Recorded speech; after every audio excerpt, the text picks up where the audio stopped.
Magandang araw po uli mga kabayan, at tayo po ay mamimitas uli ng sitaw. May mga bunga na po uli ang sitaw at magluluto po tayo ng sinilihan o bopis na baga ng baka.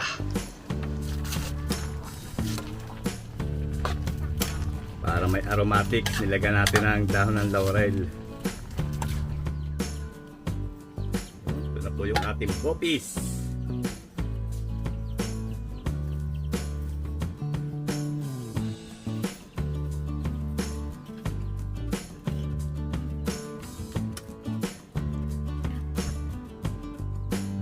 Sarap sa kanin, tamang-tama, may konting may konting sauce.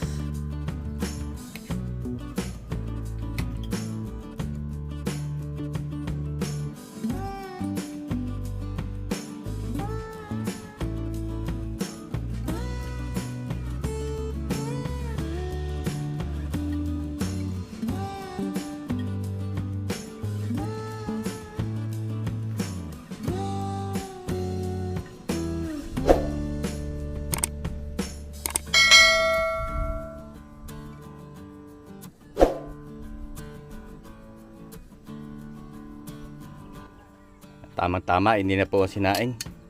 Ayun, hindi na nga ang huwag natin. Salang natin yung sasalang natin yung ating baga. Ihalbos po muna natin. Baga ng baka. Oh, bopis nga te. Gagawin ko luto. Ayun, pinapake ko yung ating sitaw. Pinakayaw na ng aking kamag-anak. Ilalako daw niya para may extra income.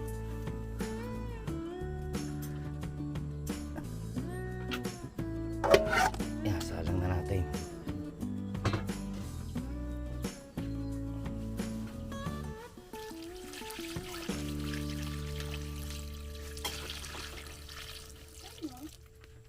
Yan natin na konting asin.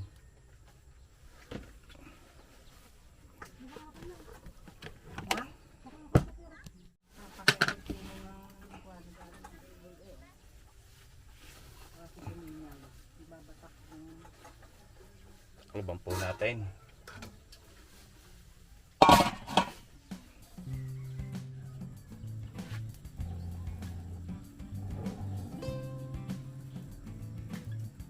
Ito po yung ating mga gagamiting gulay. Meron tayo dito labanos, carrots, siling panigang, bell pepper. Tapos ay gagamitin po tayo na ito, aswete. Balatan na po natin habang pinapalambot natin yung ating baga ng baka.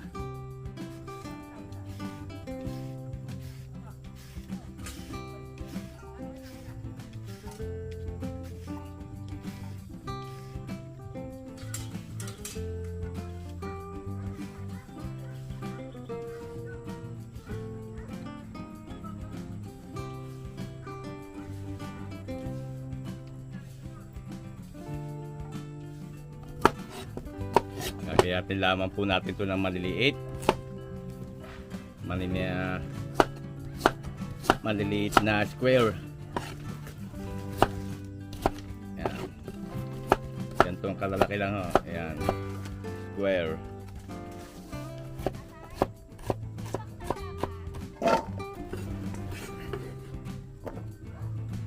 Pati po itong carrots, ganon din ang gayat. Square na maliliit.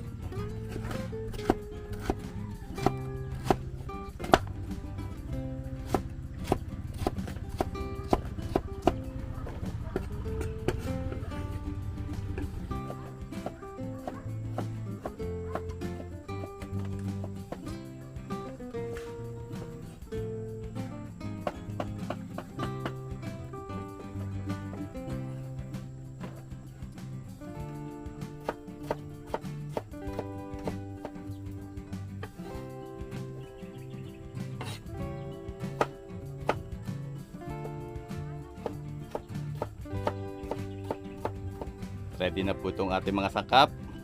Ito yung carrots at labanos, siling panigang, bell pepper at sibuyas at bawang.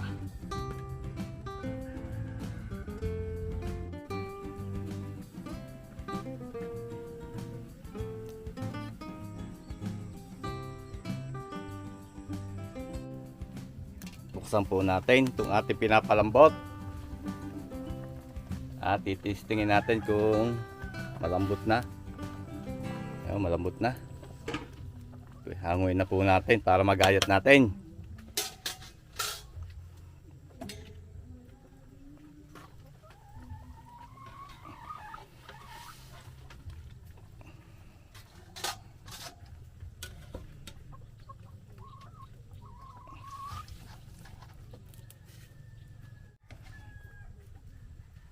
Hugasan po natin. Kailangan nating hugasan para mabilis lumamig.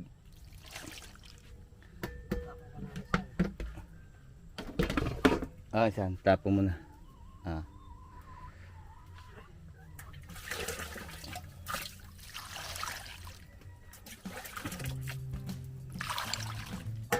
Gayatin po natin.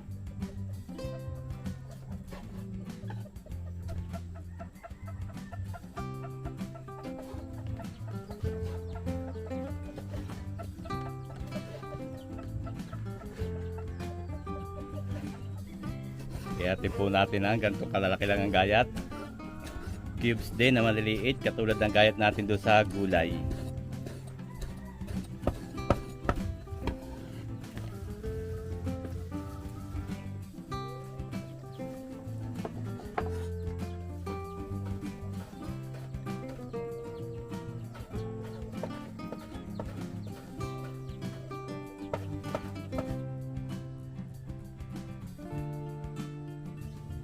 Okay, lutuin po natin.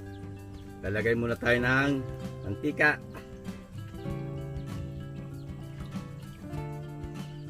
Tapos, magano tayo ng aswete. Tunawin natin yung aswete para may kulay.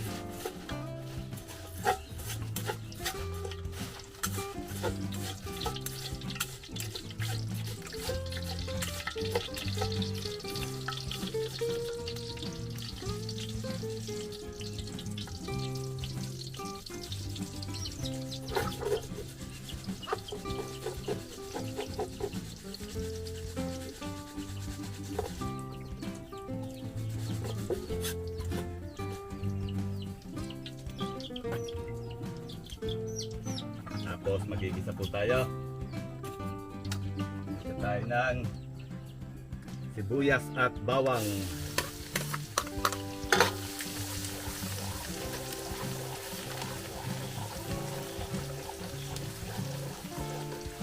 Sunod natin yung bawang sibuyas.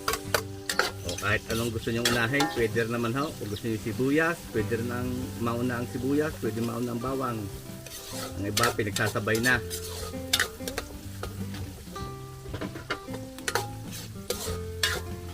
Babanguhin lang po natin yung sibuyas at bawang. Tapos ihulog na natin yung ating ginayat na baga ng baka.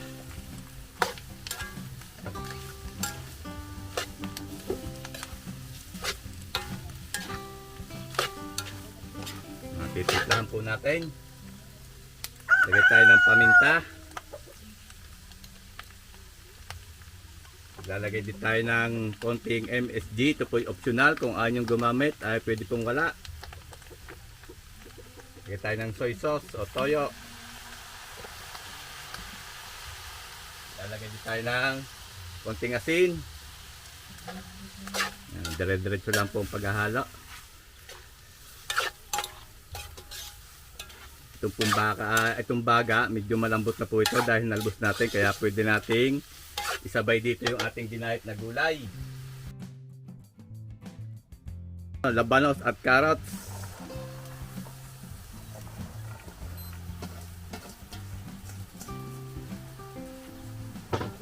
Haluin lang po natin.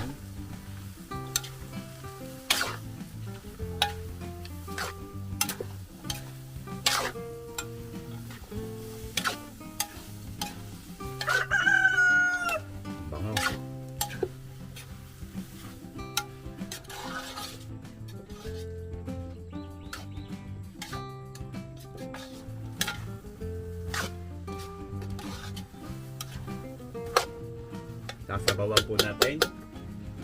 Sabawan natin ng konti.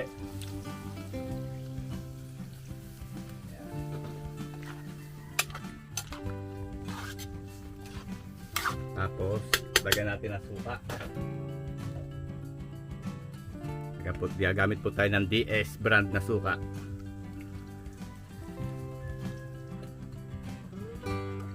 Okay, tatakloban po natin.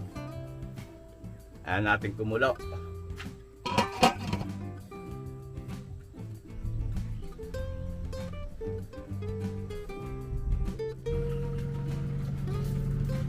Buksan po uli natin.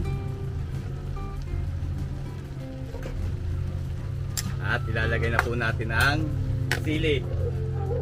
Lagyan natin siling panigang, bell pepper. Pwede rin po kayo maglagay ng siling labuyo para mas maganda ang anghang, pero hindi na po tayo maglalagay, baka sumobra ang anghang. Ay manghang na rin tong siling panigang. Lalagyan din po natin ang laurel, dahon ng laurel. Haluin lang po natin at iigahin na lang natin to para may aromatics. Nilagyan natin ang dahon ng laurel.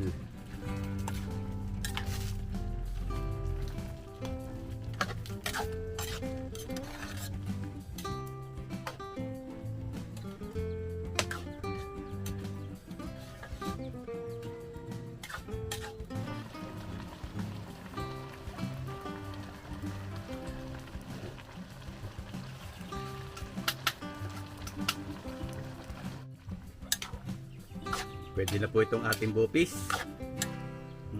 Quality na. Tikman natin. At titikman kung saan tayo nagkulang.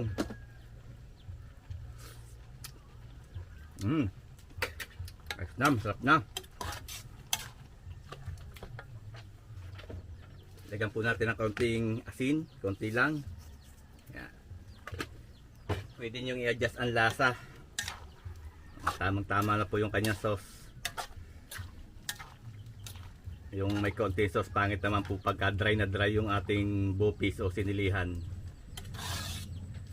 Ganun lang kadali. At pwede na po kami mananghalian. Tatawagin ko na ang Farm Boys, Isang Arnel. At siya yung nagpake ng sitaw. Tanguin na natin.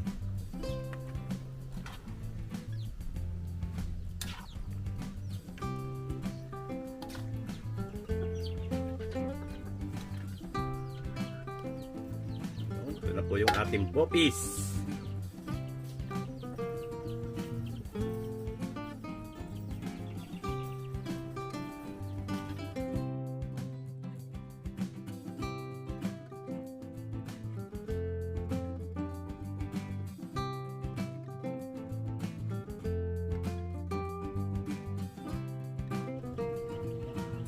Kain po tayo mga kabayan. Ayan, kasama natin ulit si Pisang Arnel at may bisita po tayo from Quezon City. Yan, dati ko pong katrabaho. Ayan, si Tata.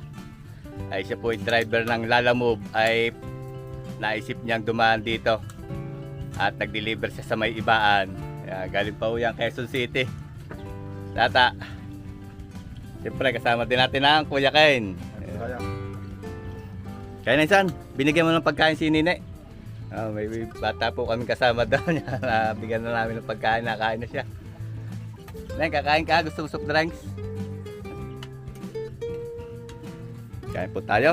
Ito yung ating niluto. Bopis. Sinilihang baga ng baka.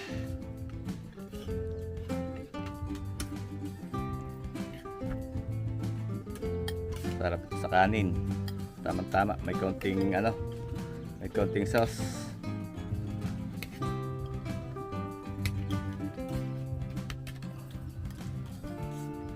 Kasi Tata, ang lasa? Quality.